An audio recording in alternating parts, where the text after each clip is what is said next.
जहां नौजवानों को नौकरी रोजगार मिलने चाहिए थे, नौकरी रोजगार छिन रहे हैं। सभी सरकारी संपत्ति ज्यादातर बेची जा रही हैं। जहां बड़ी बड़ी नौकरियां मिलती, रोजगार के अवसर पैदा होते, सरकार उस तरफ ध्यान न दे करके, बढ़ाना नहीं, चलाना नहीं, उसको बेचने का काम कर रही है। बड़े बड़े विज्ञापन तो दिखाई दे रहे हैं, लेकिन सच्चाई में नौकरी रोजगार नहीं है। भारतीय जनता पार्टी का हर वादा जुमला निकला, हर बात उनकी झूठी है, उनके विज्ञापन झूठे हैं। झूठ का फूल में अब कोई खुशबू नहीं बची है। इधर निवेश को लेकर के बड़े बड़े सपने दिखाए गए, निवेश पूरी तरीके से ठप है, जीरो है। निवेश आया नहीं, बेकारी बढ़ गई। और कोरोना के समय पर लोगों ने देखा कि किस तरीके से जनता को अनाज छोड़ दिया गया। लोग बिस्तर के लिए भागते रहे, दवाइयों के लिए चक्कर काटते रहे, और जब ऑक्सीजन जरूरत थी तो सरकार ऑक्सीजन भी उपलब्ध नहीं करा पाई। और अब तो बात साफ हो गई है, सरकार ये कहती है कि बिना ऑक्सीजन के किसी की जान नहीं गई है। इससे बड़ा झूठ धरती पर कोई नहीं हो सकता है। और वो भी बाबा योगी की सरकार अगर ये कहे कि यहां पर किसी की भी ऑक्सीजन की कमी से मृत्यु नहीं हुई है। हम सब लोगों ने देखा है कि लोग भागते रहे ऑक्सीजन के लिए, लोग भागते रहे दवाई के लिए, लोग भागते रहे अपने परिवार को बचा लें, लोग शमशान में लाइन लगा के रहे, लोगों को मदद नहीं की, जनता को अनाज छोड़ने का काम किया। लेकिन इस भावुक जनता ने इस बार मन बनाया है कि झूठ बोलने वालों का सफाया उत्तर प्रदेश से होगा। गन्ने का अभी भी बकाया है, बिजली महंगी हो गई है, बिजली का कारखाना नहीं लगाया, बिजली का कोटा नहीं बढ़ाया। और कल के भाषण में कहा जा रहा है कि वो सस्टेनेबल गोल्स को, जो सस्टेनेबल गोल्स हैं यूएन के, सस्टेनेबल गोल पे काम कर रहे हैं। और नंबर 1 है उत्तर प्रदेश। जिस तरह कोरोना में लोगों की जान गई है, एक परिवार वाला ही समझ सकता है परिवार के लोगों का दुख। जिसका परिवार नहीं, वो कैसे दुख समझेगा परिवार का। इसीलिए सरकार से ये जवाब आया है कि ऑक्सीजन की वजह से किसी की जान नहीं गई है। और सस्टेनेबल गोल्स की बात कर रहे हैं कि उत्तर प्रदेश न जाने किन चीजों में नंबर 1 है। हमें तो पता नहीं उत्तर प्रदेश कहां नंबर 1 है। ईज ऑफ डूइंग बिजनेस नहीं है उत्तर प्रदेश में, ईज ऑफ डूइंग क्राइम है।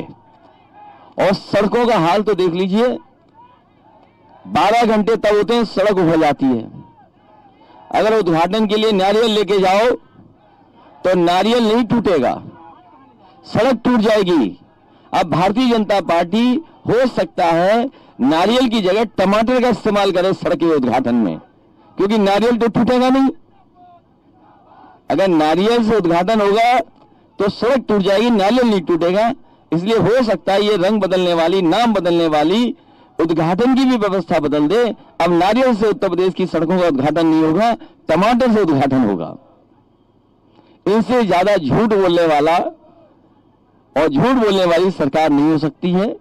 जो नंबर 1 कह रहे हैं वो कस्टोडियल डेथ में नंबर 1 है, नेशनल ह्यूमन राइट कमीशन की जो नोटिस मिलती है उसमें नंबर 1 है, भुखमरी में नंबर 1 है, किसानों की आत्महत्या में नंबर 1 है, सरकारी कंपनियों को बेचने में नंबर 1 है, बैंकों को बेचने में नंबर 1 है। और तमाम आंकड़ों में जहां पर खुले जानवर घूम रहे हो, गौवंश हो रही हो, वहां नंबर 1 है। जिंदा गाय को दफनाने में नंबर 1 है। कोई कल्पना कर सकता है कि जिंदा गाय को दफना दें? तो इस तरह लगातार सरकार फेल हो गई है। डबल इंजन की सरकार आपस में टकरा रहे हैं। डबल इंजन की सरकार, उत्तर प्रदेश में जो इंजन चल रहा है, इस इंजन को हटा करके रहेगी जनता। और हमें भरोसा है कि जब चुनाव होगा तो उत्तर प्रदेश से भारतीय जनता पार्टी का सफाया हो जाएगा। अखिलेश जी, पिछली बार यहाँ अमित शाह आए थे, उन्होंने जैन का जिक्र किया था और आपने उसका जवाब बटर से दिया था। आज वो फिर आ रहे हैं, निषादों की बहुत बड़ी रैली को संबोधित कर रहे हैं, जब आज आप अपनी रथ यात्रा निकाल रहे हैं। इसको लेकर क्या रिएक्शन है आपका?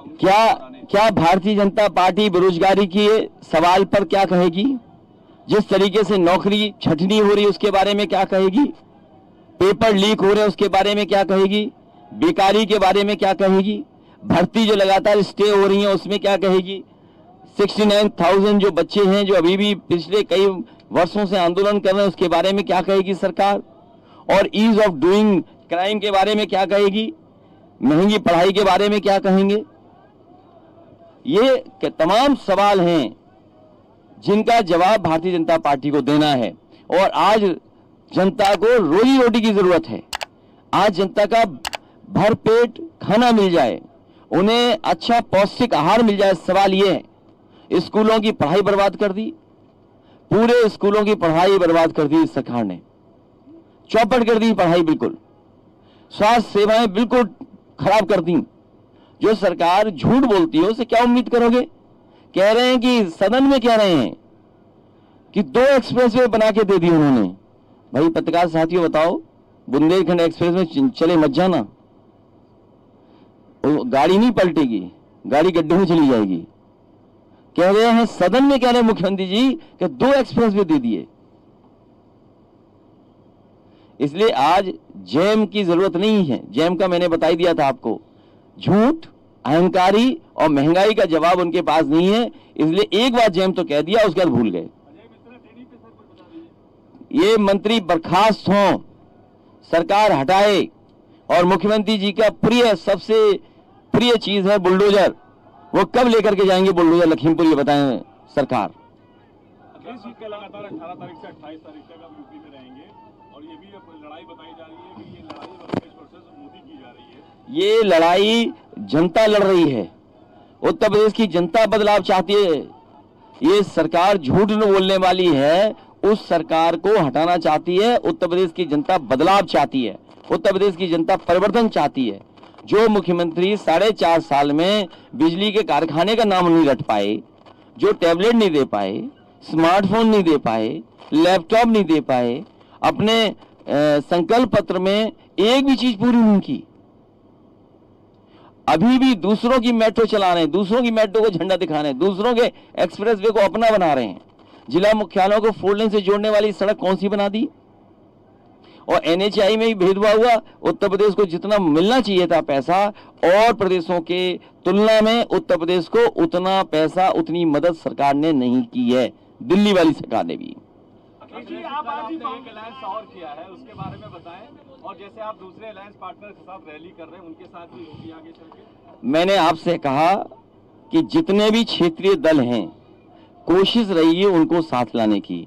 और उसी कड़ी में आप लोग भी कई बार ये सवाल करते थे कि उनको साथ कब लेकर के आओगे। तो आज फैसला ले लिया था, कल फैसला लिया पार्टी ने कि उनकी पार्टी को भी साथ लाने का काम समाजवादी पार्टी करेगी।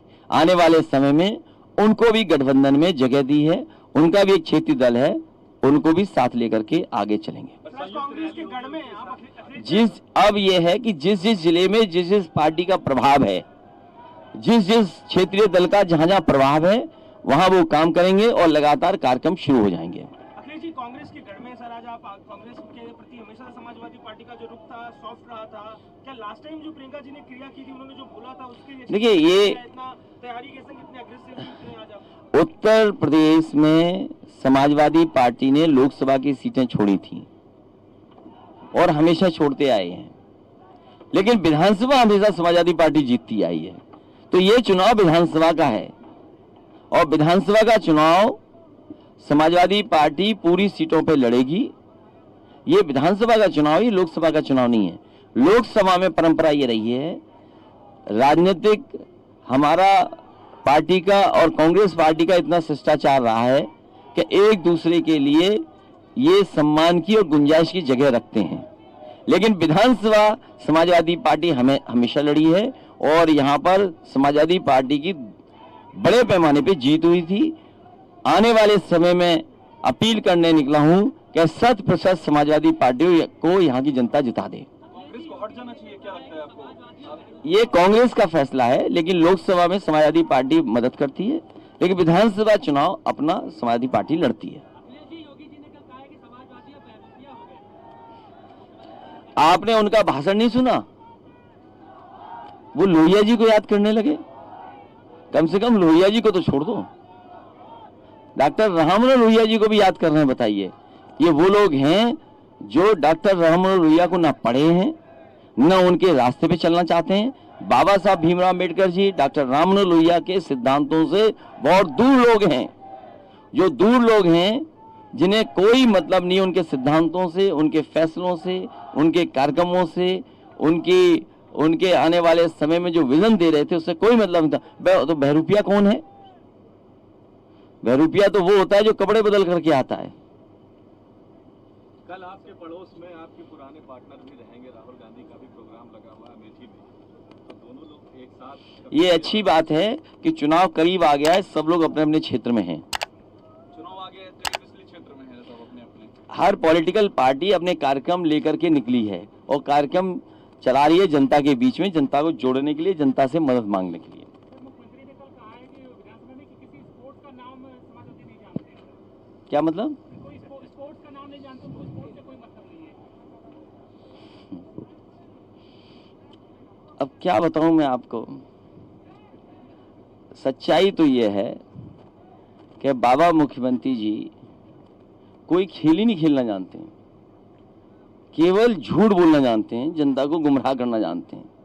और एक प्रिय खेल और उनका, जैसे ही चुनाव करीब आए तो धार्मिक चश्मा लगा लीजिए, हर चीज धार्मिक चश्मे से देखिए कि भेदभाव हो रहा है, क्या अन्याय हो रहा है। अगर सच्चाई में किसी ने सबसे ज्यादा उत्तर प्रदेश को पीछे किया तो उत्तर प्रदेश की भारतीय जनता पार्टी की सरकार है। मुझे याद है कि उत्तर प्रदेश में क्रिकेट मैचेस होने लगे थे। ग्रीन पार्क का एक अपना इतिहास है कि जहां पर अंतर्राष्ट्रीय क्रिकेट खेली गई है। ग्रीन पार्क में बहुत वर्षों के बाद क्रिकेट मैच अगर किसी ने कराए थे तो समाजवादी सरकार ने कराए थे। कानपुर के साथ साथ लखनऊ में भी अगर किसी ने अंतर्राष्ट्रीय ऐसा स्टेडियम बनाया हो जहां आईपीएल या अंतर्राष्ट्रीय क्रिकेट हो सके तो वो किया है। और फिर समाजवादी पार्टी को नहीं जानते, नेताजी खुद पहलवान रहे हैं, सबसे ज्यादा पहलवान आज समाजवादी पार्टी में है। अगर दाव सीखना हो तो किसी समाजवादी पार्टी से दाव सीख लो। ऐसा दाव मारती है समाजवादी पार्टी कि वो दाव किसी को समझ नहीं आता है, इसलिए घबरा रहे हैं जो जानते हैं, खुद नहीं जानते कोई खेल खेलना। कुश्ती तो नहीं जानते होंगे, क्रिकेट नहीं जानते होंगे, और अगर क्रिकेट खेलना जानते होते तो अधिकारियों के साथ क्रिकेट खेलते। समाजवादी पार्टी के सभी लोग खेल लेते थे, खिलाड़ी थे, खेल लेते थे खेल अधिकारियों से। अब ये कौन सा खेल खेल रहे हैं? ये खेल रहे हैं ठोको वाला खेल। ठोको, झूठे मुकदमे लगाओ, अपमानित करो। इसीलिए मैंने कहा भारतीय जनता पार्टी ने दिक्कत, किल्लत और जिल्लत के अलावा कुछ नहीं दिया। इन्हें केवल दिक्कत वाला खेल आता है कि जनता में दिक्कत रहे, हर चीज की कमी हो, किल्लत हो, खाद है नहीं, और जिल्लत अपमानित करती है सरकार एक को। अखिलेश जी, कुछ फैसले लिए गए हैं, जैसे पंचायत प्रतिनिधियों को बहुत सारा उनका मानदेय वेतन बढ़ाया जा रहा है, किसानों को भी। समाजवादी पार्टी विचार करेगी कि पूर्व प्रधान को दिया जाए मानदेय कि न दिया जाए, वो मैनिफेस्टो में आप देखेंगे।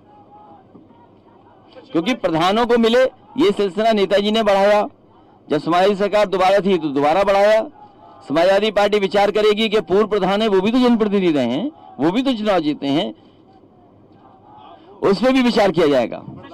हम लोग चर्चा करेंगे आपस में कि पूर्व प्रधानों का कैसे सम्मान किया जाए। किसने? आप इंतजार करिए, समाजवादी पार्टी का मैनिफेस्टो का इंतजार करिए। बहुत सारे नौजवानों को ठोस नौकरी और रोजगार कैसे मिल सके उस दिशा में काम पार्टी करेगी। और इसीलिए आप सोचिए, एचसीएल लखनऊ में आया, कितने हजार नौजवानों को जो सॉफ्टवेयर इंजीनियर थे उनको नौकरी मिल रही है। आपकी मेट्रो लखनऊ में आई, न जाने कितने प्रोफेशनल जो इंजीनियर्स हैं या टेक्निकल लोग हैं उनको नौकरियां मिली। लगभग 2000 से ज्यादा केवल एक फेज में नौकरी मिल गई है, सोचिए। इसी तरह एचसीएल में बड़े पैमाने पे प्रोफेशनल को 4000 या 6000 से ज्यादा नौजवानों को नौकरी मिली है। तो ये 2 एग्जाम्पल मैंने आपको दिए हैं।